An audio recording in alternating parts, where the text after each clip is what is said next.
안녕하세요. 후륜 자동차는 왜 눈길에서 전륜 자동차에 비해 낮은 언덕길을 올라가기가 어려운가요?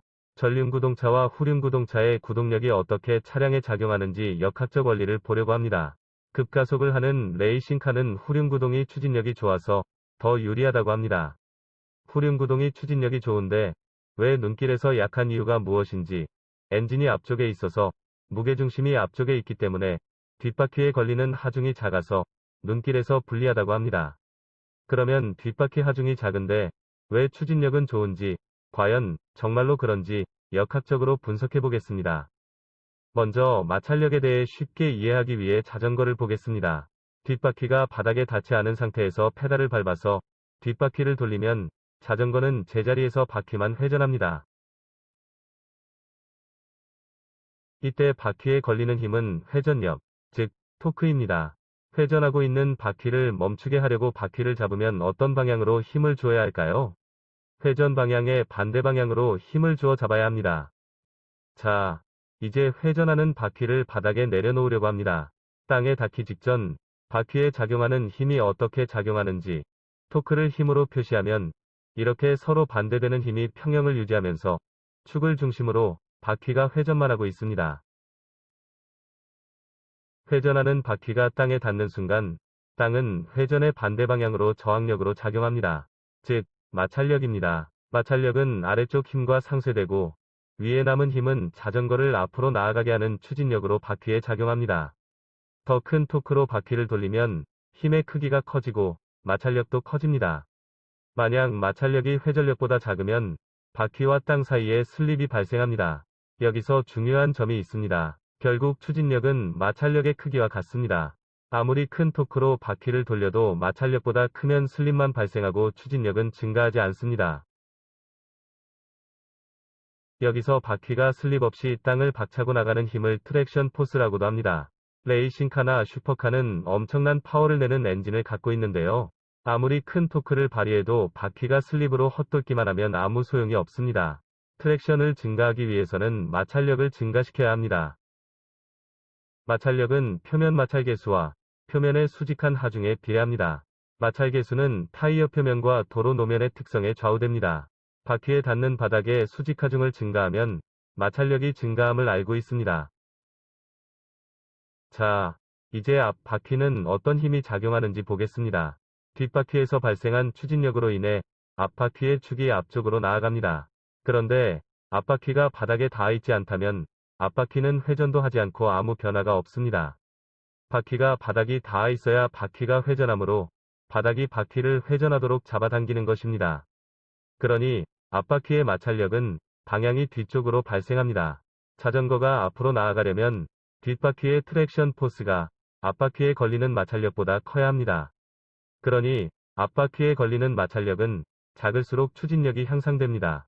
뒷바퀴의 마찰력은 키워야 하고 앞바퀴의 마찰력은 줄이는 것이 가속 성능에 유리합니다. 그러나 차가 미끄러지지 않고 조향을 하려면 앞바퀴에도 마찰력이 있어야 합니다. 지금까지 자전거 그림에서 마찰력과 트랙션에 대해 알아보았습니다. 이제 후륜구동 자동차에서 힘이 어떻게 작용하는지 자전거에서 이해한 내용을 보겠습니다. 뒷바퀴에서 트랙션 포스가 작용하여 차량이 가속력 F는 ma를 갖고 달리고 있습니다. 이때 공기저항, 바퀴의 구름저항 등이 수평 방향의 저항으로 작용하고 있으나 여기서는 생략하도록 하겠습니다. 다음, 수직 방향으로 작용하는 힘은 차량의 무게중심에서 작용하는 중량과 이에 대한 반력으로 지면으로부터 각 바퀴로 수직하는 힘이 작용합니다. 이들의 합은 0입니다. 이런 모든 힘들의 모멘트의 합도 0이어야 합니다. 여기서 눈여겨봐야 할 것이 트랙션 포스로 작용하는 모먼트가 반식의 방향입니다. 차량의 앞바퀴 쪽을 들어 올리는 방향으로 뒷바퀴 쪽을 내리누르는 방향으로 작용하고 있습니다. 이상의 세 가지 방정식을 풀면 앞바퀴의 수직하중 NF와 뒷바퀴의 수직하중 NR을 구할 수 있습니다. 앞에서 이해한 바와 같이 수직하중의 크기가 마찰력을 증가시키고 또한 트랙션 포스도 증가한다는 것을 알고 있습니다. 이 두 식에서 보면 무게중심의 높이와 차량의 가속도로 작용하는 힘에 관련된 요소가 앞바퀴 수직하중에서는 감소하고 뒷바퀴 수직하중에서는 증가하는 것을 알게 되었습니다. 이런 현상을 하중의 이동, 로드 트랜스퍼라고 합니다. 실제로 하중이 이동하는 것은 아니지만 가속을 하면 그와 같은 효과가 나타남을 알 수 있습니다. 이 점이 바로 레이싱카나 슈퍼카들처럼 급가속을 요하는 차량들이 후륜구동을 하는 이유입니다. 이제 전륜구동의 경우를 보겠습니다. 트랙션 포스가 앞바퀴에서 작용합니다. 이 트랙션 포스에 의한 모먼트는 후륜구동과 마찬가지로 동일하게 반시계 방향으로 작용합니다. 급가속을 하면 후륜 쪽으로 하중이동이 발생하여 전륜의 수직 하중이 감소하고 트랙션 포스 증가가 제한됩니다. 그러면 실제로 후륜구동 차량인 BMW 530i 차량의 재원 데이터를 이용하여 하중이동이 얼마나 크게 발생하는지 보겠습니다. 여기 표에 BMW 홈페이지에 나와 있는 데이터를 입력하였습니다. 그런데 무게중심과 축하중에 관한 자료는 찾을 수가 없어서 일반적인 후륜 차량의 추정한 값을 입력하였습니다. 가속도는 제로 투백 데이터를 이용하여 가속도를 계산하도록 엑셀에 계산식을 입력하였습니다. 통상 후륜 세단 승용차의 경우 앞뒤 축하중 비율이 55대 45이며 무게중심 높이를 타이어 높이의 90%로 계산하였습니다. 계산 결과 값을 보겠습니다. 정차 시의 스태틱 상태에서 앞바퀴 하중과 뒷바퀴 하중이 55대 45 비율로 입력한 바와 같이 나타납니다. 앞바퀴 축하중이 206kg 더 많습니다.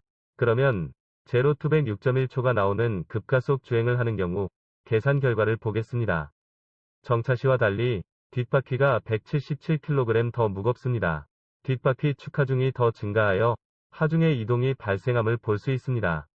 시내 주행에서 마일드한 가속을 하는 경우를 가상하여 제로 투백을 12초로 입력할 경우 앞바퀴 축하중이 11kg 더 무겁습니다. 이 결과를 보면 엑셀 페달을 끝까지 밟는 매우 급격한 가속을 하지 않는다면 시내 주행에서는 후륜구동이 별로 큰 의미가 없겠습니다. 통상 전륜구동 차량의 경우 전후륜축 하중 비율이 60대 40입니다. 전륜구동 값을 가정하여 축하중 비율을 60대 40으로 입력하여 보겠습니다. 제로 투백 6.1초의 급가속인 경우 앞바퀴 축하중이 1044kg입니다. 후륜구동의 뒷바퀴 축하중 1119kg에 비해 75kg 작긴 하지만 아주 나쁜 것은 아닙니다. 눈길이나 빙판길에서 후륜구동 차량이 불리하다고 하는데요. BMW 530i 차량의 중량 데이터를 이용하여 전륜과 후륜구동 시의 구동 축하중을 비교해 보겠습니다. 눈길 서행 시에는 가속도가 0에 가까우므로 뒷바퀴 쪽으로 하중 이동 효과가 없기 때문에 후륜구동 차량의 경우 뒷바퀴 축하중이 앞바퀴보다 약 20% 작아서 트랙션 포스가 전륜구동보다 작습니다. 전륜구동의 앞바퀴 축하중이 1236kg인 반면 후륜구동의 뒷바퀴 축하중은 927kg입니다. 약 300kg 작습니다. 그러므로 눈길 서행 주행에서는 후륜구동차가 확실히 불리한 것을 알 수 있습니다. 미끄러운 눈길에서 경사가 급하지 않고 완만한 도로인데도 고급 세단 승용차들이 뒷바퀴가 헛돌며 경사를 오르지 못하는 것을 뉴스방송으로 종종 보게 됩니다. 행인들이 안타까움에 도움을 주려고 뒤에서 차를 밀어주기도 하는데요. 차를 밀다가 발이 미끄러져 넘어지기도 합니다. 미는 힘보다 몸무게를 실어주는 것이 바퀴의 트랙션을 키울 수 있어서 효과가 더 큽니다. 몸무게 60kg인 사람이 트렁크에 탈 경우 모멘트 팔길이가 길어서 뒷바퀴 수직 하중이 증가하게 됩니다. 위에 두 방정식 2번과 3번을 풀면 차량 총중량이 60kg 증가하고 무게중심이 뒤로 이동하게 됩니다. 계산 결과 뒷바퀴 축하중이 1005kg이 되어 몸무게보다 많은 78kg이 증가하는 것으로 나타납니다. 그러므로 뒤에서 미는 것보다 트렁크 안에 타는 것이 효과가 큽니다. 단, 낙상사고나 트렁크 문이 닫히며 머리를 깨는 것은 주의해야 합니다. 이상으로 전륜구동과 후륜구동을 비교하여 가속 시 트랙션 포스의 차이를 알아봤습니다. 고급 세단 승용차에서 주행 안정성이 좋기 때문에 후륜구동을 채택하는데요. 가끔 눈이 오는 우리나라에서는 겨울철에 상시 스노우 타이어를 장착하고 다닐 수가 없어서 과연 후륜구동이 적합한지 의문이 듭니다. 그동안 궁금했던 사항을 이론적으로 분석해 보았습니다. 좋아요를 꾹 눌러주시고 안전하고 즐거운 드라이빙 하세요. 시청해 주셔서 감사합니다.